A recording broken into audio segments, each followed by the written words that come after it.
All right. Hello, everybody. My name is Supersonic, and this is Captain Skyhawk for the Nintendo Entertainment System. There's my NES controller right here. We're going to be doing a any percent run of this. So let's just do a quick reset here. So yeah, this game is from Milton Bradley, and it's a rare game too. So we're bound to hear some pretty cool bangers, right? Not very much. There's like very minimal music in this game. All right, so here we go in 3, 2, 1, go. All right, so in this game, there are 8 missions total. The first 4 missions are basically, defeating the enemy base and then delivering supplies, destroying another base while it's really fast, and then saving a scientist. So we got to do that twice. And then the last 4 missions are actually going to look pretty similar, but they just amp up in difficulty just slightly. So for the time being, we have our regular cannon right now, so we just have to keep mashing the A button, or to an extent. What we want to do here is we want to earn credits so we can upgrade our cannon to level 5. By the time we get to mission 2, we're going to have a level 4 cannon upgrade, because after each mission it'll always send us to a submission or a mini game in which we can earn more credits. So once we level up our cannon to level 5, we can just kind of hold the A button and it'll just shoot really fast. But for the time being, we're trying to destroy as many enemies as possible, and if we end up destroying a group of 5 or more, it'll give us a credit. So here we are to our first boss fight, which is this base here. Gotta watch out for the shots to not hit us. So we just got to destroy the corners first until we hit the center. Also gotta watch out for the shots to not hit us there. But there we go, that's mission number 1. So we destroyed one of those enemy bases that is powering up the enemy airship, or like the mothership. And we just get sent into these mini games here. It kind of has that Top Gun vibe to it, even though it's not really like first person view. So these enemy placements are actually all static, like they don't change like on every playthrough. It's just a matter of knowing where they are gonna spawn from, and like the sooner you kill them, the faster it is. But I haven't really done this in a while, so I don't remember where a lot of the spawn points are. But once you kind of see them form, then you can just kind of hold the A button down, even though we have only a level 1 cannon. As long as we have them in our crosshairs, like we're able to just kind of get rid of them. So I need to have at least 30, which I do have. And now after the submission is over, we got to go into the docking bay, or the docking station. There's actually a faster way to get in here without having to wait for this thing to completely spawn, because the entrance hitbox is already active. But it is a pretty risky to do, so I'm not going to be doing that. So here we are. Now we have a level 4 cannon, so we have a slightly faster shot here. Now this is our cargo mission, so we have to drop 2 cargo boxes, and if we end up missing one, we have to loop back. Oh wow, nice death. So if we end up missing one of the 2 or both of them, we have to loop through this level again. So gotta watch out for these volcanoes here. And it may seem like it's an isometric view, but we're not really moving in an isometric way. All right, there's our first box. So there we go, that's box number 1. We got to get box number 2 now, and then we can finish the level that way. So there's no boss enemy in this level. It's just strictly just dropping cargo boxes. So yeah, this game, I actually grew up with this game when it came out, like in the late 80s, early 90s. There we go, we got both of them. That looked like I missed it, but the hitbox is actually fairly generous towards the bottom of it. So yeah, while we're doing our second mini game mission here, they're gonna start shooting missiles now.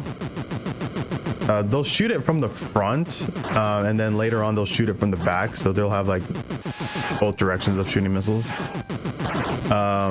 So yeah, like I grew up with this game like at a young age. Like my cousin actually had this game, and when I first played it, and I was like, oh, this game is actually really cool. Like kind of reminds me of Top Gun in a way.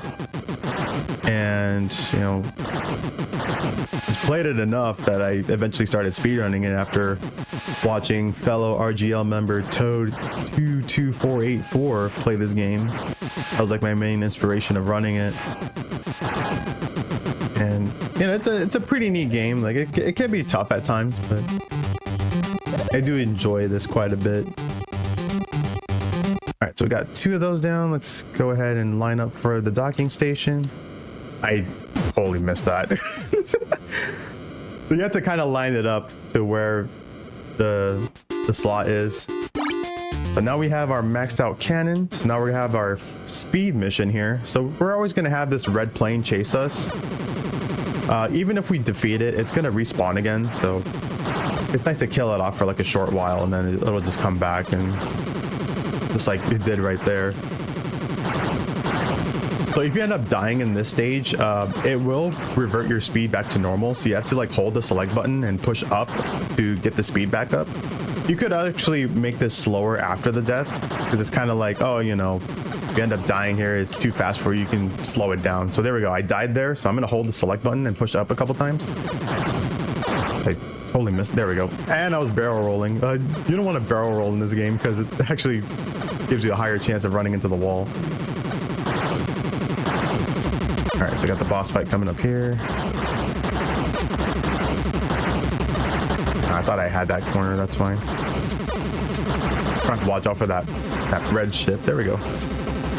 And okay, done with the level.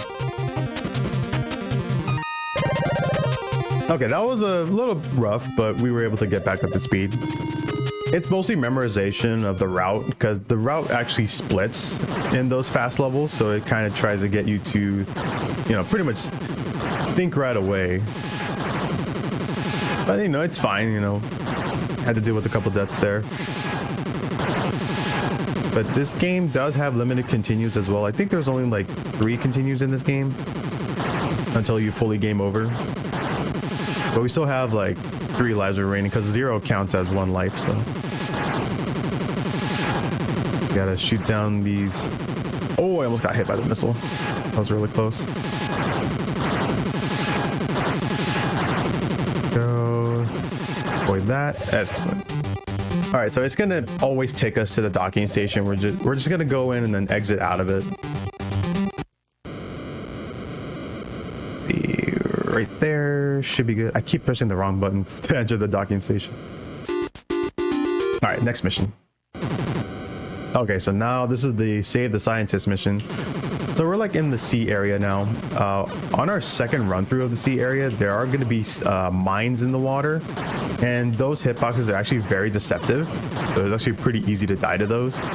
But for this section, we don't have to worry about those sea mines. It's just mainly just, you know, just kind of going forward here, because this is actually a rail shooter, which I forgot to mention in the beginning. One of the earlier rail shooters of its kind. And it's just like, you know, really cool to have like this fighter pilot here. And, you know, maxed out. Like you can also use missiles and stuff like that, but they aren't really beneficial to the run. So we just kind of max out the cannon and just use that for like everything. I'm just gonna shoot down these turrets. A couple of them we can actually cheese through, like the first turrets in the beginning. The rear turrets we can just kind of, you know, just weave back and forth to make sure we don't get hit by them. And now we save the scientist here.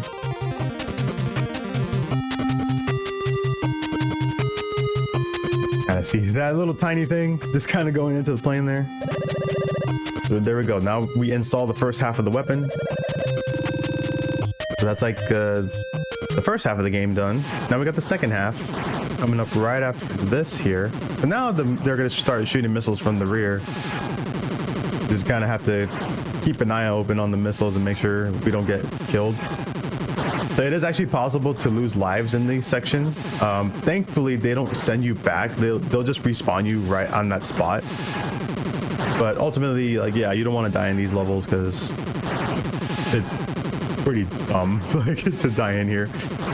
But if you were to die like in the regular stages, it'll kind of take you back a little bit, but not too far. So they're actually kind of generous when it comes to checkpoints. But I guess there aren't really any checkpoints in this game. It's more like, you know, how much distance you traveled.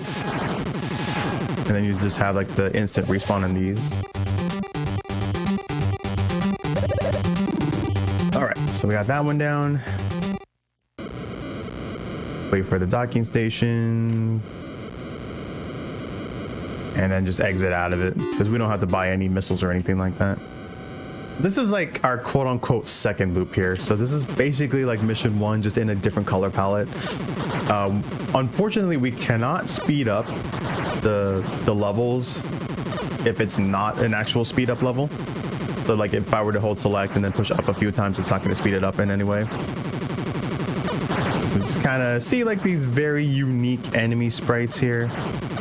Sometimes we'll get like the battleships or the sailboats, or even like mac and cheese bowls, and you know, those whatever those things are, like grasshoppers, I guess. They have like a very unique choice of enemies, especially like coming from an extraterrestrial planet. And it does have a very epic like ending screen when we will get to it as well. Okay, we should be arriving at the boss fight pretty soon. Like once you hear the music for the boss fight, that's when you know. I think we have like one more section to go through until we hear the boss music.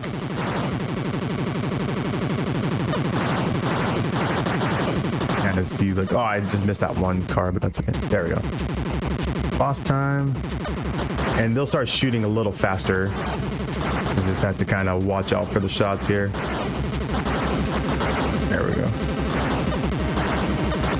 I almost had, okay, the bullet almost got me, but thankfully it didn't. All right, we got an extra life from that. That's pretty good. All right, and now we're heading into this one. So you kind of notice they have like different color palettes. So, like you're either flying over the ocean at like a certain amount of time, or you know, flying over the grass field, or you know, like a mud field. And you know, sometimes they look like various soda colors, like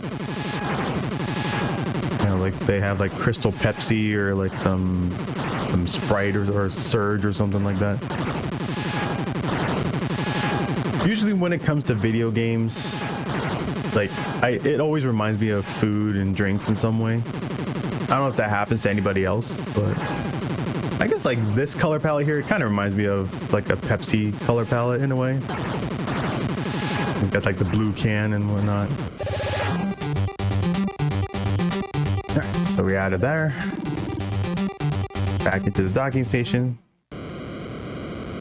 Whoops. Gotta make sure I'm like lined up with this correctly, otherwise end up dying. Don't want that to happen. Bring Surge back. I know, right? It was pretty good for what it was, you know. All right, so we are in our cargo mission, the second one. And you kind of see they have you know, shoes moving around. It's supposed to be like those ships with like the big fan, and whenever you see that Sphinx there, that pretty much gives you an indicator of when to throw down the cargo box. So we just want to keep an eye on the Sphinx, like on the screen. Yeah, and it says they pretty much are treating this level as like a desert level. And it makes sense, you know, you want to have like supplies like when you're in the desert, because, you know, pretty hot and probably limited on water and food. Or even like ammunition, like when you're out there fighting these hordes of alien enemies. And we're already maxed out on our credits, but yeah, as we mentioned before, we're not going to be spending anymore.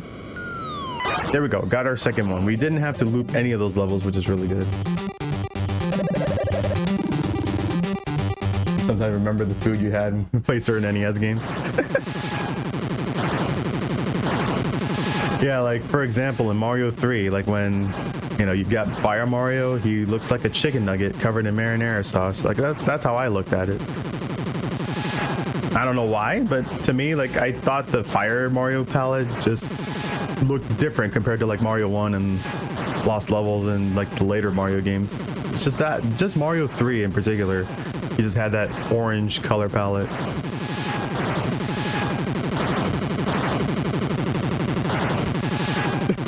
Now I'm making people in chat hungry with talking about food. I mean, I'm not gonna lie, I am kind of hungry too.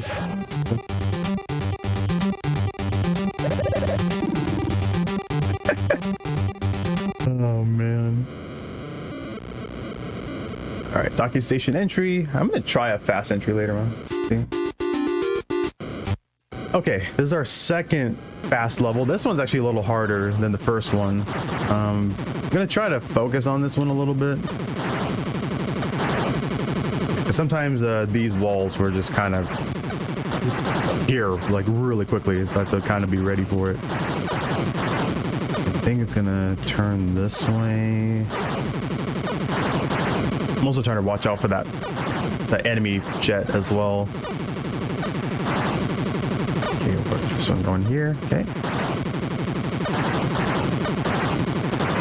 Oh gosh, that was close. Once I hear the boss music, that's when I know I'm in the clear. Kind of in the clear. Okay, yeah, we're good. Yeah, these shots are a lot faster too. Okay, there we go. Oh! What? Okay, I gotta say, that's never happened before. I end up getting a double KO there. So I killed him off and then I ended up dying. So unfortunately that did cost me a life there, which is unfortunate, but that's actually pretty funny that happened. I've never seen that happen before. That's actually really cool. So here we are. I guess this is the sunset. You know, I guess that's how the color palette would look for a normal sunset. It looks pretty cool actually. I do like this color scheme here. Like, have like the pink for the sky and then like the dark pink for like the ocean. Oop, there we go. Could probably be like one of those pomegranate meat like drinks or something.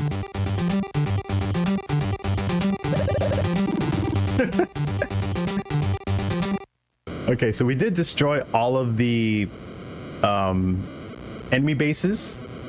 Now we just got one more level to go, which is the Save the Scientist number 2.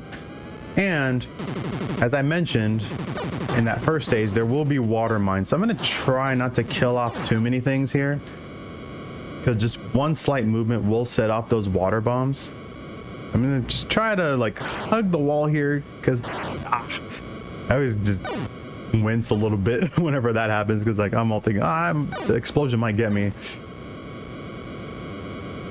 So I'm just gonna pretty much stay like as close to the wall as possible, and then just try to avoid everything and anything at best.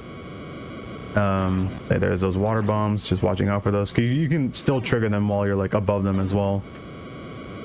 I think there's like one bomb, not this area, but there's like one area where there's like a narrow corridor and it can actually get you. Gonna hug the walls here.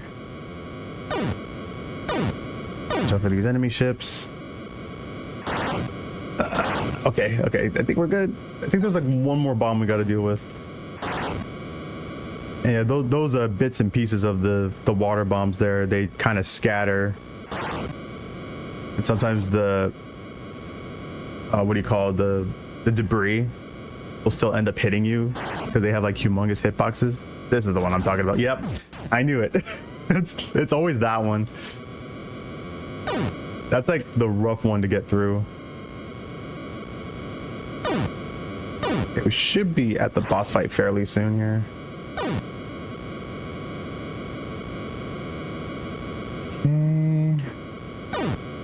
Okay. Did it send me back pretty far? I hope it didn't. Okay, no, we're good. There we go. Just kind of hover over these guys in the front, even though they're shooting you. Like their shots are a little lower than what you expect. And there we go. We freed the second scientist. So that means our second half of the weapon is now being built, or completely built at this point. We still have a couple lives left, and we got one more of those. Oh, whoops. I didn't mean to pause there. Got one more of those mini games. The Sea of Blood. Oh yeah, that works too, actually. For that previous one. Yeah, for some reason, you know, it's light out, and we're gonna be fighting the mothership pretty soon after this. We don't have any more docking stations to enter. So So pretty much these credits are just useless now. I mean, they've been useless ever since we maxed out our cannon to level 5. So. All we just got to do is just shoot them down. I think there's roughly just a little over 30 of these enemies per level. And it's just kind of understanding like the routing of this, because you know this is like there's no RNG in this game really when it comes to those things. All right, so now we have our final mission, and we're gonna have a very weird like gravity as well. We're just gonna be moving like all over the place. Just gotta destroy these bulbs here to open the eye. Okay, we defeated it. Hopefully it doesn't crash on me. And that's time.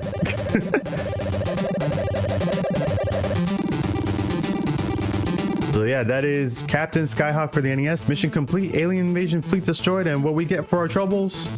A game over screen. And that is victory. But we did not beat Brendan, unfortunately. We were very close to beating Brendan, but I mean, I didn't really kill a lot of enemies like in that one level. So let's go ahead and set this to RGL. And that is it for me, folks. Yo, thanks to the RGL crew for having me. It's always a pleasure to be a part of the RGL events. And this is Captain Skyhawk for the NES, and I am Supersonic. You can find me on Twitch, twitch.tv/supersonic_. And yeah, check me out for any sort of retro speedruns, and I'll send it over to the next one.